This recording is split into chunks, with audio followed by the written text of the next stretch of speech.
নমস্কার। বাংলাদেশের টিভেট সেক্টরের সকল প্রশিক্ষকদের এই আলোচনাতে স্বাগত। চলুন আজ আমরা একটা খুব জরুরি বিষয় নিয়ে কথা বলি। আমাদের লক্ষ্য একটাই, আমরা সবাই যেন আমাদের পেশার মূল ধারণাগুলো নিয়ে একই ভাষায় কথা বলতে পারি, একটা পরিষ্কার সাধারণ বোঝাপড়া তৈরি করতে পারি। একটা বিশ্বমানের কর্মী বাহিনী তৈরির স্বপ্ন তো আমরা সবাই দেখি, তাই না? এর শুরুটা হয় একটা সাধারণ ভাষা দিয়ে। ভাবুন তো, যখন একজন প্রশিক্ষক, একজন এসএসআর আর একজন শিক্ষার্থী সবাই একই পরিভাষা বোঝে, একই স্ট্যান্ডার্ড নিয়ে কাজ করে, তখন কি হবে? তখনই কিন্তু আমাদের প্রশিক্ষণের মান সব জায়গায় এক থাকবে, আর এটাই আমাদের সফলতার মূল ব্লুপ্রিন্ট। আচ্ছা, এই কমন ভাষাটা ঠিকভাবে বুঝতে হলে আমাদের প্রথমে পুরো সিস্টেমটাকে জানতে হবে। মানে আমাদের জাতীয় টিভির ইকোসিস্টেমটা কিভাবে কাজ করে সেটা বুঝতে হবে। চলুন তাহলে এই বড় ছবিটা দিয়েই আমাদের আলোচনা শুরু করা যাক। টিভেট, এই শব্দটা আমাদের সবার খুব পরিচিত। এর মানে হলো technical and vocational education and training. কিন্তু এটা কিন্তু শুধু ক্লাসরুমের চার দেয়ালের মধ্যে সীমাবদ্ধ কোনো ট্রেনিং না। এটা আসলে একটা সম্পূর্ণ সিস্টেম যা আমাদের দেশের ইন্ডাস্ট্রির জন্য দক্ষ কর্মী তৈরি করে। আর আমরা, মানে প্রশিক্ষকরা, এই সিস্টেমের একেবারে কেন্দ্রে আছি। কারণ আমাদের হাত ধরেই তো জ্ঞান, দক্ষতা আর সঠিক দৃষ্টিভঙ্গি শিক্ষার্থীদের কাছে পৌঁছায়। এবার আসি NTVQF এর কথায়। আচ্ছা, এইটাকে না খুব সহজ করে একটা সিঁড়ির মতো ভাবতে পারেন। এই সিঁড়িটা আমাদের শিক্ষার্থীদের একটা পরিষ্কার পথ দেখায়। তারা প্রি-ভোক লেভেল থেকে শুরু করে ধাপে ধাপে লেভেল 1, 2, 3 এভাবে নিজেদের যোগ্যতাকে কিভাবে আরও বাড়াবে তার একটা কাঠামো হলো এই NTVQF। আর প্রশিক্ষক হিসেবে আমাদের কাজ কি? আমাদের কাজ হলো শিক্ষার্থীদের হাত ধরে এই সিঁড়ির প্রত্যেকটা ধাপে সফলভাবে উঠতে সাহায্য করা। বেশ, আমরা তো সিস্টেমটা বুঝলাম, কিন্তু একজন শিক্ষার্থীকে যখন আমরা কম্পিটেন্ট বা দক্ষ করে তুলতে চাই, তখন আসলে আমরা তাকে ঠিক কী শেখাই? শুধু কাজটা হাতে কলমে শিখিয়ে দিলেই কি হয়? না, বিলকুল না। আসল বিষয়টা এর চেয়েও গভীর। এর মূলে আছে শেখার 3টা আলাদা জগৎ বা ডোমেন।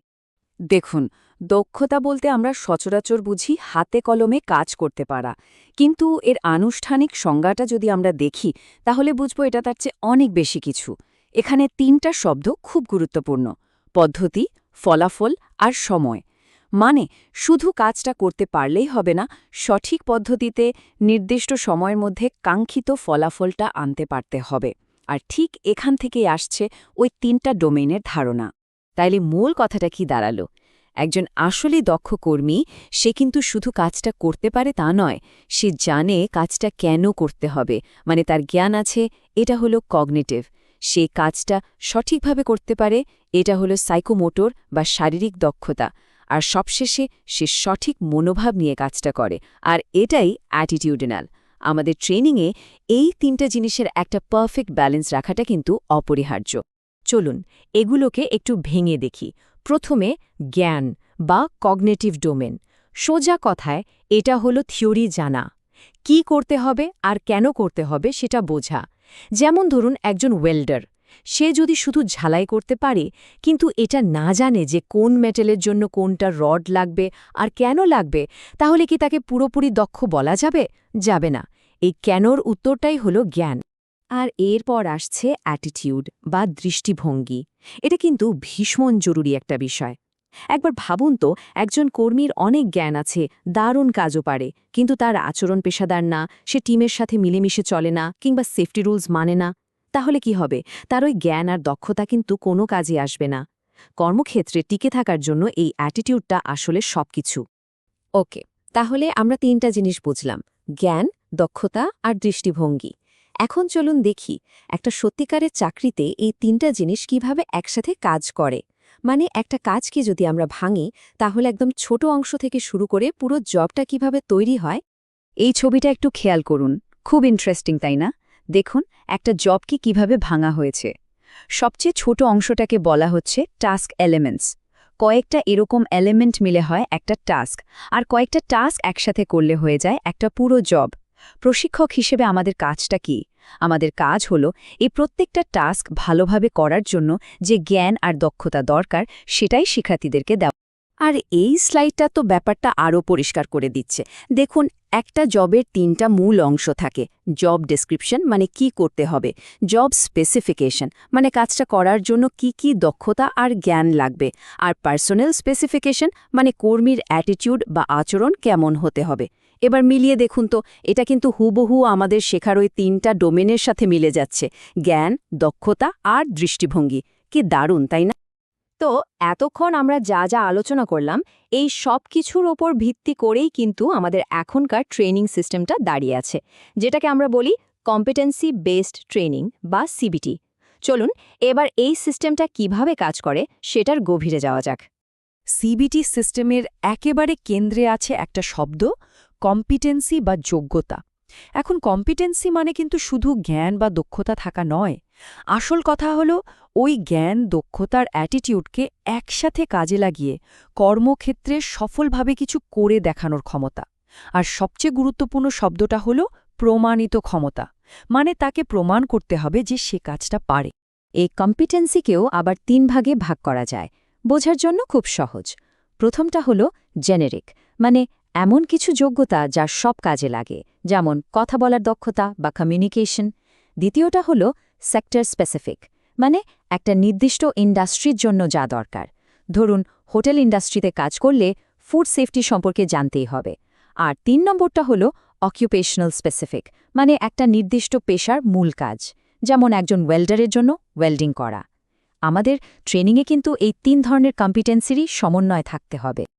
আর এই পুরো ব্যাপারটা একটা চক্রের মতো কাজ করে, খুব লজিক্যাল একটা প্রসেস। দেখুন, শুরুটা হয় ইন্ডাস্ট্রি থেকে। তারাই বলে দেয় যে তাদের কেমন যোগ্যতার লোক দরকার। এটাই হলো কম্পিটেন্সি স্ট্যান্ডার্ড বা সিএস। এরপর ট্রেনিং সেন্টারগুলো সেই স্ট্যান্ডার্ড অনুযায়ী কারিকুলাম বানায়, মানে সিবিসি। তারপর আসে আমাদের পালা, প্রশিক্ষকদের। আমরা সেই কারিকুলাম ধরে ট্রেনিং দিই, মানে সিবিটি। আর সবশেষে অ্যাসেসররা এসে অ্যাসেসমেন্ট বা সিবিএর মাধ্যমে দেখেন যে শিক্ষার্থী আসলেই কম্পিটেন্ট হয়েছে কিনা। পুরো সাইকেলটা এভাবেই চলে। তাহলে সিবিটি বা যোগ্যতা ভিত্তিক প্রশিক্ষণটা আসলে কি? এটা এমন একটা সিস্টেম যেখানে ফোকাসটা সময়ের উপর না, ফলাফলের উপর। মানে একজন শিক্ষার্থী কত ঘন্টা ক্লাস করল সেটা বড় কথা নয়, বড় কথা হলো সে কাজটা করতে পারছে কিনা। এটাই হলো মূল কথা। আর এটা পুরোপুরি শিক্ষার্থী কেন্দ্রিক, মানে প্রত্যেক শিক্ষার্থী তার নিজের স্পিডে শিখতে পারে।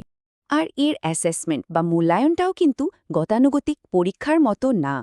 আমরা যেটাকে সিবিএ বলি, সেখানে পাস বা ফেল বলে কিছু নেই।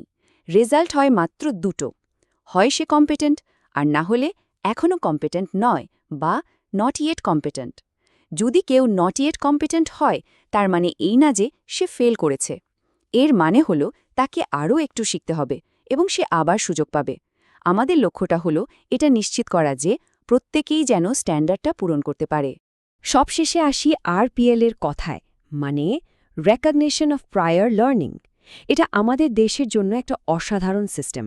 ভাবুন তো, আমাদের আশেপাশে কত দক্ষ কারিগর আছেন যাদের কোনো প্রাতিষ্ঠানিক সার্টিফিকেট নেই, কিন্তু তারা বছরের পর বছর ধরে কাজ করে দারুণ দক্ষতা অর্জন করেছেন।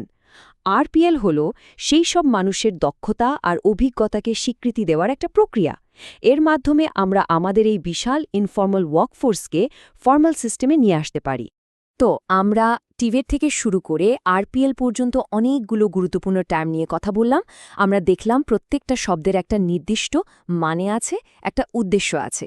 এখন আসল প্রশ্নটা হলো, আমরা সবাই মানে সব প্রশিক্ষকরা যদি এই একই ভাষা ব্যবহার করি, একই জিনিস বুঝি, তাহলে সেটা আমাদের প্রশিক্ষণের মানকে কিভাবে আরও উন্নত করতে পারে, কিভাবে আমরা ইন্ডাস্ট্রি যা চায় ঠিক সেটাই ডেলিভার করতে পারি।